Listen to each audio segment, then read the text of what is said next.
MP Etela Rajender మాట్లాడుతున్నారు. Live చూద్దాం. మాట్లాడుతున్నాడు, ఏం చేస్తున్నాడు? ఇట్లాంటి నిఘా ఇవాళ కొత్తగా పెట్టలే. 2018లో నేను హుజరాబాద్లో పోటీ చేసినాడు, నన్ను ఓడగొట్టాలని చెప్పి మొట్టమొదటి ప్రయత్నం జరిగింది. నేను ఆనాడు ఇంకా గవర్నమెంట్లో ఉన్నా.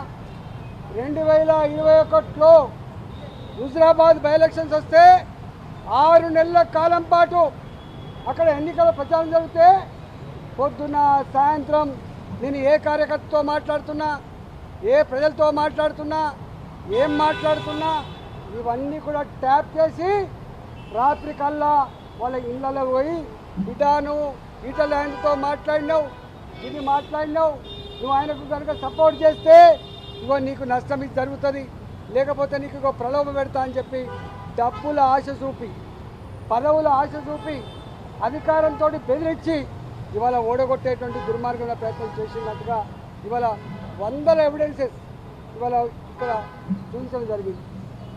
మా నాయకుల మధ్య జరిగిన సంభాషణను కూడా ఇవాళ కాల్ డేటాలో వాళ్ళు చూపించడం జరిగింది. 2023లో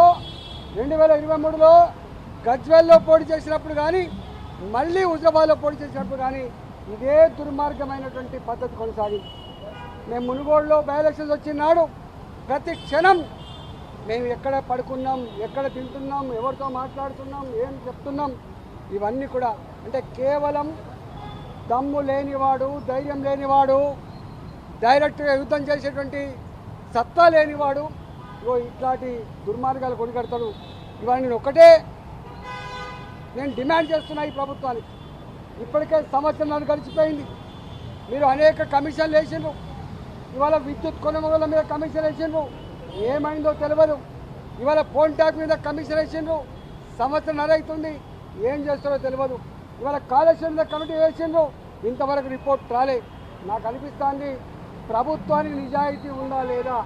ఇవాళ బీఆర్ఎస్ బీజేపీ ఒకటని చెప్పి మాట్లాడేటువంటి సమాధానం చెప్పాల్సిన బాధ్యత ఈ రాష్ట్ర ముఖ్యమంత్రి గారు ఉందని చెప్పి తెలుస్తాను. ఇవాళ ఎంత బాధ అవుతుంటే ప్రభాకర్ రావు గారు డైరెక్ట్గా ఐపీఎస్ ఆఫీసర్ కాదు. ప్రభాకర్ రావు గారు ప్రమోట్గా ఐఏఎస్ కన్ఫర్డ్ అయ్యి ఇవాళ కేసీఆర్ తన సుట్టరికమా, తన చెప్తే పని నమ్మకంగా చేసేవాడా అంటే ఆఫీసర్లు చట్టానికి లోబడి పనిచేసే వాళ్ళు ఉండొద్దు, తన ఇష్టానికి లోబడి పనిచేసే వాళ్ళు ఉండాలని చెప్పి నిబంధనలకు విరుద్ధంగా ఎస్ఐబి అనేది ఒక బాధ్యతమైన సంస్థ, దానికి ప్రభాకర్ రావు గారిని మొట్టమొదటిగా నియమించారు. 2020లో అనుకుంటా ఆయన రిటైర్డ్ అయ్యిండు. ప్రభాకర్ రావు గారు రిటైర్డ్ అయిన తర్వాత మళ్ళీ ఆయనకు ఎస్ఐబిలో కొనసాగించడం అంటే ఎంత బాధ్యతారహితమో, నిబంధనలకు ఎట్లా విరుద్ధమో, కేంద్ర ప్రభుత్వ మార్గదర్శకాలను ఎట్లా తుంగలు తొక్కిందో ఇంతకంటే నిదర్శనం లేదు.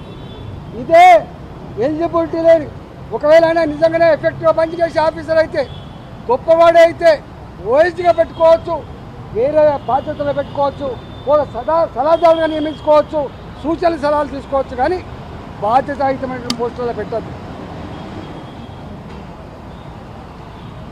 కానీ రిటైర్డ్ అయినటువంటి ప్రభాకర్ రావుని ఒక ఐపీఎస్ ఐజీపీ స్థాయిలో ఉన్న ఆఫీసర్ చేయాల్సిన డ్యూటీలో అక్రమంగా నియమించిండు.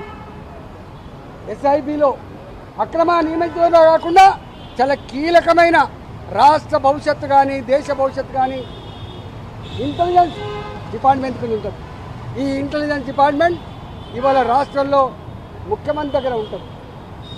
హోంమంత్రిగా ఉన్నప్పటికీ కూడా ఇవాళ లా అండ్ ఆర్డర్, ఈ ఇంటెలిజెన్స్ వ్యవస్థ మొత్తం కేసీఆర్ దగ్గరనే ఉంటుంది, ముఖ్యమంత్రి దగ్గరనే ఉంటుంది.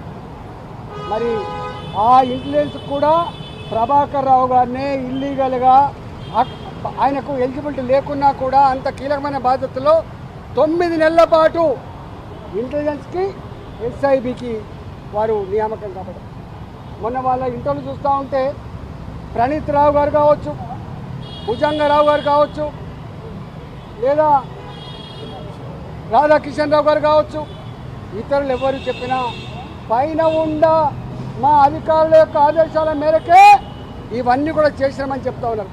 అంటే సమాచారాన్ని సేకరించారు. ఇవాళ సమాచారాన్ని అందించడమే కాకుండా వాళ్ళు ఆదేశిస్తే దాన్ని కాలబెట్టేటువంటి దుర్మార్గాన్ని కూడా ఉడగట్టమని చెప్తున్నారు. దాన్ని మొత్తం తీసుకుపోయి మురికి కాలంలో వేసినాం, మూసిలో వేసామని చెప్తా ఉన్నారు. స్వయంగా ప్రభాకర్ రావు గారు చెప్పిన మాట ఏంటంటే, నేను ఆదేశించినటువంటి వాళ్ళ ఫోన్ నంబర్లే కాకుండా ఇవాళ కింద ఉన్న వాళ్ళు ఇంతకుముందు చెప్పిన ప్రణతిరావు గారు కావచ్చు, భుజంగరావు గారు కావచ్చు, రాధా కిషన్ రావు గారు కావచ్చు, ప్రైవేట్లో ఉన్న శ్రావణ్ కుమార్ రావు గారు కావచ్చు, వీళ్ళందరూ వేరే ఫోన్లను కూడా ట్యాప్ చేసిండ్రు. బిజినెస్ పీపుల్ ఒక